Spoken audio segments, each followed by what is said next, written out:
అందరికీ నమస్కారం. ఈరోజు ముళ్ళపూడి వెంకటరమణ గారు రచించిన 'ఆ చేతి చేత' కథను విందాము. బామ్మ వంట చేస్తూ ఉండగానే అక్కడ తారెట్లాడి ఆవిడ కన్ను మరగేసి ఒత్తుల పెట్టెలో డబ్బులు చెక్కేయడంలో భీమశంకరం గారు చిన్నప్పుడు సిద్ధహస్తుడు. ఆ రోజుల్లో వెనకబడ్డ స్నేహితులకు కిటుకులు ఉపదేశించి గురువనిపించుకున్నాడు. బడి ఎగేసి కాలువగట్ల వెంట బీడీలు కాలుస్తూ రోజుల తరబడి తిరిగినా గోడ కట్టినట్టు అబద్ధాలు చెప్పి ఎవరికీ అందకుండా నిభాయించుకోగలిగిన సాటిలేని మేటి మొనగాడు. దరిమిలా పెద్దవాడయ్యాక ఆఫీసుకు చెప్పిన జబ్బు చెప్పకుండా సెలవు పెట్టి నెగ్గుకొచ్చిన ధీశాలి. అమెరికన్ పుస్తకాల సలహాలతో ఇంకా ఎన్నో పరిస్థితులకు తట్టుకోవడం, సమస్యలను ఎదుర్కోవడం, ఎదిర్చి నిలబడడం, నిలిచి పరిష్కరించడం నేర్చుకున్నాడు. చిన్నప్పుడు కంఠత వచ్చిన 13వ ఎక్కంలాగే ఇది క్రమేపీ రూపుమాసింది. ఆ రోజులు వెళ్ళిపోయాయి. అంతటి భీమశంకరం గారు ఏ భయ్యోబడిలో పడ్డాక ఒక ఆదివారం నాడు ఎదుట గోళ్లు గిల్లుకుంటూ కూర్చున్న 25 కుమారరత్నం వంక బాధగా చూస్తూ పడక కుర్చీలో కూర్చుని పడుకుని సతమతమవుతున్నాడు. చలేస్తోందని చెప్పి చూడరా నాయనా అన్నాడు చివరికి. శాలువా కప్పుకోమందండి, లేకపోతే సావిట్లోకొచ్చి పడుకోమంటోందండి అన్నాడు కుమారుడు వినయంగా. అఘోరించకపోయింది. అయినా కాకపోయినా ఏం మహిళలురా అబ్బాయి, ప్రాణాలు తోడేస్తున్నారనుకో. మొగుడు వెధవ ఆదివారం పూట కాస్త ఊళ్ళోకెళ్ళాలంటే వీళ్ళ నిఘా ఏమిట్రా అన్నాడు భీమశంకరం ప్రాణం విసుగెత్తిపోయి. కొడుకు తల వంచుకున్నాడు మాట్లాడకుండా. టైం ఎంతయిందిరా? 3:30 అయ్య బాబోయ్, రైలుకి ఇంకా గంటన్నర ఉందన్నమాట అన్నాడు భీమశంకరం గారు. ఆయన ఆ ఉదయం 9 గంటల నుంచి 3:30 వరకు 10 సార్లు టైం అడిగి 9 సార్లు అయ్య బాబోయ్ అన్నాడు. ఒకసారి అబ్బా, అప్పుడే 2 అయిందిరా అన్నాడు. క్రితం రాత్రి 9 నుండి ఆ రోజు ఉదయం 7 గంటల వరకు కొడుక్కి డబ్బివ్వమని, 7 నుండి 9 వరకు తన పంచె చొక్కా కండువ తన ముఖాన తగలయ్యమని భార్యను పరిపరి విధాలా బ్రతిమాలుతూ వచ్చాడు. 6:3 అయ్యేది, 3:6 అయ్యేది. ఆ 50 మాత్రం ఇచ్చేది లేదని ఆవిడ ఖరారుగా చెప్పేసింది. కట్నం లేకుండా పిల్లని చేసుకున్నాం కదా, ఆ మాత్రం అల్లుడు కదా అని ఓ 116లు పండగ పేరు చెప్పి వాళ్ళివ్వరాదా? మన వెధవాయ పెళ్ళాంచేత అడిగించరాదా అని ఆవిడ రాత్రి గట్టిగా అనేసింది. మెల్లిగా వెధవ అంటే గట్టిగా ముండా అనే తరహా మనిషి భీమశంకరం గారి భార్య. పండక్కి అత్తారింటికి వెళ్ళి మళ్ళా పట్నం వెళ్తూ కొడుకు కోడలు ఇక్కడ దిగారు. ఓ నెల జీతం ముందే తీసుకుని ప్రయాణాలకు ఖర్చు పెట్టేసినందువల్ల పట్నంలో కొంప చేరగానే ఆవగింజ దగ్గర నుంచి తడుముకోవాలని బండి దిగిన గంటలోనే కొడుకు విన్నవించుకున్నాడు. ఉన్న డబ్బు రైలుకి కటాకటిగా సరిపోతుందని కూడా చెప్పుకున్నాడు. భీమశంకరం గారి గుండె కరిగిపోయింది. ఆయన భార్య ససేమిరా కానీ ఇవ్వడానికి వల్ల కాదంది. ఆ పాటి జాలి తనకి ఉందని కూడా చెప్పింది. అవతల కొడుకు కోడలు విని ఏమనుకుంటారో అని భీమశంకరం గారి బెంగ. సరేలే, నువ్వు ఇవ్వొద్దు, పొద్దున్న నేనే చూసుకుంటా అన్నాడు చాలా గంభీరంగా. ఆదివారం ఉదయం ఆయన లేచి అప్పుకు వెళ్ళబోయేసరికి చొక్కా పంచే కండువా కనపడలేదు. పెట్టె తాళం వేసుంది. అవునే, నా చొక్కా ఏది అంటూ వంటింట్లోకి వెళ్ళాడు. ముందు స్నానం చెయ్యండి అందామె.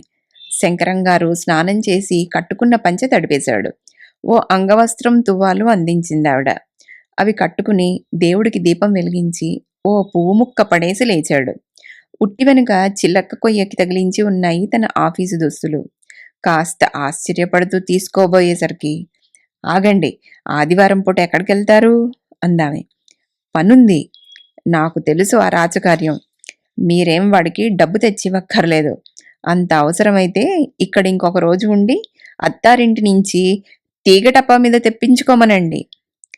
అది కాదే, మీరు ముందు వీధరువు మీదకెళ్ళి కూర్చుని పేపర్ చదువుకోండి. నాకు పనుంది. పాలకాయలు జంతికలు చెయ్యాలి. శంకరం గారు నోరు మూసుకుని వీధరుగు మీదకెళ్ళిపోయాడు. కొడుకు అక్కడ కూర్చుని ఆలోచిస్తున్నాడు. ఎన్నడూ నోరెత్తి అడగనివాడు ఇన్నాళ్లకి తనని అడగడం, తను ఇవ్వలేని పరిస్థితిలో పడడం చాలా బాధ కలిగించింది శంకరం గారికి. బాబూ! ఇవాల్టికాగి రేపు వెళ్ళరాదురా? ఇవాళ ఆదివారం. రొక్కం జతపడింది గాదు అన్నాడు ఎంతో లాలనగా. లేదండి నాన్నగారు, రేపే జాయిన్ అయిపోవాలి అన్నాడు. శంకరం గారు దిగాలుగా కూలబడ్డాడు కుర్చీలో. తను ఒక్కడుగు అలా వెళ్ళొస్తే ఎవడి నెత్తో కొట్టి 50 కాదు 100 పుట్టించవచ్చునని ఆశ ఉంది. కానీ ఇంట్లో ఆడది మొండికెత్తిపోయి తన చొక్కా పంచె వంటింట్లో పెట్టుకుని ఇవ్వను పొమ్మంటే ఎలా చావడం? తాలూకా ఆఫీసులో క్యాషియర్‌గిరి అఘోరిస్తూ అంగోస్త్రం కట్టుకు ఊరేగడం అంటే ఒళ్ళు చచ్చిపోయినట్లుంది. అబ్బాయికే చీటీ రాసిచ్చి పంపుదామంటే మనసొప్పలేదు. వాడిప్పటికే ఎంతో మథనపడి డబ్బు వద్దులెండి నాన్నగారు అంటున్నాడు. కన్న కొడుకుకి కాని డబ్బివ్వలేని వాడినా అనుకుని ఒక్కసారిగా తెగించి వంటింట్లోకెళ్ళి నాకు పనుంది, గుడ్డలిలా పారేయ్ అన్నాడు గంభీరంగా. ఆవిడ వల్ల కాదు పొమ్మంది అంతకన్నా గంభీరంగా. ఆ తరువాత శంకరం గారికి చిన్నప్పటి విద్యలు జ్ఞాపకం వచ్చాయి. అక్కడే కాసేపు తారట్లాడి చూశాడు. లాభం లేకపోయింది. ఆవిడ 1000 కళ్ళు పెట్టుకుని చూస్తూ ఉందాయె. తన చిన్ననాటి కళావైదుగ్ధ్యం ఈనాడు ఎందుకు కొరగాకుండా పోయిందని విచారించాడు శంకరం గారు. 8 కొడుకున్నా కాస్త తర్ఫీదిచ్చి ఇలాంటి సమస్యలను చులాగ్గా ఎదుర్కోవచ్చు. ఉన్నవాడు 25 వాడాయే. వాడికి ఇప్పుడు టోకరా విద్య ఎలా నేర్పడం? కాసేపు ఆలోచించి కొత్త రకం ఎత్తువేశాడు ఆయన. వీధరుగు మీద కూర్చుని కోడలు పిల్లని పిలిచాడు. అమ్మాయి, వంటింట చిలక్కొయ్యని నా చొక్కా పంచె ఉన్నాయి గాని కాస్త పట్రా అమ్మా అన్నాడు. కోడలు మళ్ళా రాలేదు. ఆవిడే వచ్చింది. మీకు కాదు చెప్పింది? ఏమిటా కుర్రచేష్టలు? అని కూకలేసి వెళ్ళిపోయింది. కోడలు విస్తుపోయింది. భోజనాలయ్యాయి. 11 అయింది, 12 అయింది. 1 కూడా అయినా ఆవిడగారు కునుకు తీసేటట్లు కనబడలేదు. మళ్ళా నిప్పంటించి పిండి వంటలు ప్రారంభించింది. కొడుకు కోడలు సాయంత్రం వెళ్ళిపోతున్నారు గదా అని. శంకరం గారికి నిద్ర రాలేదు. కాలు కాలిన పిల్ల తిరుగుతున్నాడు. కొడుకు నిద్రపోతున్నాడు. ఆయనకో ఊహ తోచింది. వాడి చొక్కా వేసుకుంటే పంచలేదాయే, పొడుగు పంట్లాంలే ఉన్నాయి. శంకరం గారికి సిగ్గేసింది. అయినా సరే అని ఓ పంట్లం తొడుక్కున్నాడు. చొక్కాలన్నీ చిత్రంగా ఉన్నాయి. పట్నం చొక్కాలు కాబోలు. ఒకటి బొడ్డు దిగదు, రవికెల్లా ఉన్నాయి. అద్దంలో చూచుకున్నాడు. నవ్వొచ్చింది. తను నవ్వేలోగానే ఇంకో 2 గొంతులు, ఒకటి కిలకిల, ఇంకొకటి ఫెళఫెళా నవ్వాయి. ఆ నవ్వుకి లేచిన కొడుకు కూడా పకపకా నవ్వాడు. శంకరం గారికి ఒళ్ళు చచ్చిపోయినట్లయింది. దొంగతనం చేస్తూ పట్టుబడ్డట్టు అనిపించింది. బీరువా కింద చూశాడు దూరిపోదామని. కోడిగుడ్డు దీపం ఉండే గూట్లోకి చూశాడు. అందులో ముడుచుకు కూర్చుందామని. ఒక్క క్షణం ఆగి ముగ్గురి వంక చూశాడు. ఒక్క పెట్టున తనూ నవ్వెయ్యడం ప్రారంభించాడు. నవ్వులైపోయాక తన పంచె చొక్కా ఇవ్వమని అడిగాడు భార్యని. మీకేం మతిపోయిందా అందామె. మళ్ళా అంగవస్త్రం తువ్వాలు కట్టుకుని అరుగుమీద కుర్చీలో చేరాడు శంకరం గారు. సృష్టి ఆది నుండి ఏ పురుషుడు దేనికి పడనంతగా విరహతాపం పడుతూ. 3:30 అయింది. రైలుకింకా గంటన్నరే టైముంది. ఎలా డబ్బు పుట్టించడం? వీధి వెంట ఓ కుర్రాడొస్తున్నాడు అట్టపెట్టిని తన్నుకుంటూ. వాడు తెలుసు శంకరం గారికి. పెద్ద ఊహ పోయింది. కుర్రాన్ని పిలిచాడు. తెగించాడు. ఒరేయ్ బాబు, నువ్వు సుబ్బారావు గారింటికెళ్ళి అర్జెంటుగా, కాదు, మా ఆఫీసు జవాను నాగన్నింటికెళ్ళి ఇక్కడున్నట్లుగా చిటికెలో కేకేసుకురా. నీకు రేపు గాలిపడగ కొని ఇస్తాను అన్నాడు. ఏ కళనున్నాడో వాడు. సరేనని వెళ్ళాడు. 3:30 నుండి 4 దాకా శంకరం గారి గుండెకాయ నిమిషానికి 300 సార్లు కొట్టుకుంది. 4కి నాగన్న వచ్చి ఏం బాబూ అనగానే స్థిమితపడింది. ఏమోయ్ నాగన్నా, నీకు పుణ్యం వస్తుంది. రేపు రూపాయి ఇస్తాను కానీ వెంటనే సుబ్బారావు గారింటికెళ్ళి అర్జెంటుగా అమాంతంగా ఒక్క 50 రూపాయలు అడిగి తెచ్చిపెట్టు. రేపు ఆఫీస్కు రాగానే ఇస్తానని చెప్పు అన్నాడు. నాగన్న కళ్ళు పెద్దవి చేసి, అంత డబ్బు నాకిత్తారా బాబయ్య? తమరే ఒక్కడుగు ఎళ్ళరాదు అన్నాడు. వెళ్దును గాని పంచె చొక్కా దానికేంలే, నే చెప్పానని చెబుదు ఇస్తాడు. పోనీ సీటీ ముక్క రాసియ్యండి బాబూ. చీటీ అక్కర్లేదు గానీ నాకు అర్జెంట్ పనుంది. నువ్వెళ్ళి చెప్పు. కావాలంటే ఆయన్నే పట్రమ్మను అన్నాడు శంకరంగారు కంగారుగా. లోపలికి తొంగి చూశారు. భార్య దగ్గర్లో లేదు. పుణ్యం ఉంటుందని, జన్మలో మేలు మర్చిపోడని, డబ్బు మర్నాడే ఫిరాయించేస్తాడని, సంగతి తాపీగా చెప్తాడని, పుణ్యం ఉంటుందని, జన్మలో మేలు మర్చిపోలేడని పదే పదే మరీ మరీ సుబ్బారావుకి చెప్పి ఎలాగైనా రొక్కం జతపరిచి పట్రావలసిందని నాగన్నకి చెప్పి పంపారు. నాగన్న వెళ్ళిన క్షణం నుండి 4:45 వరకు ఆయన గుండె నిమిషానికి 400 సార్లు చొప్పున కొట్టుకుంది. ఇంట్లో పిండి వంటలు పూర్తి అయిపోయాయి. మూట కట్టేసి కొడుకు కోడలు ప్రయాణానికి సిద్ధమైపోయారు. భార్య పట్టుచీర కట్టేసుకుంది. కొడుకు బండి తీసుకురావడానికి వెళ్ళాడు. ఇంకో 10 నిమిషాల్లో అంతా రైలుకు బయలుదేరతారు. నాగన్న సుబ్బారావు ఇంటికి వెళ్తాడా? వెళ్తే ఆయన ఉంటాడా? ఉంటే డబ్బిస్తాడా? ఇచ్చినా అది తనకి వేళకి అందుతుందా? అది భార్య కంట పడకుండా ఉంటుందా? కొడుకుకి కష్టం ఆదుకుని శంకరంగారు ఆదర్శపితగా నిరూపించుకుంటాడా? గుమ్మంలోకి బండి వచ్చేసింది. సామాను పెట్టేస్తున్నారు. టైం చూసుకుని శంకరంగారి భార్య ఆయన పంచె, చొక్కా, కండువా ఇచ్చేసి కట్టుకోమంది. శంకరంగారు కదల్లేదు. తను లోపలికి వెళ్తే ఈలోగా కొంప ములుగుతుందని భయం. భార్య గదమాయిస్తోంది. మెడ బెణికింది.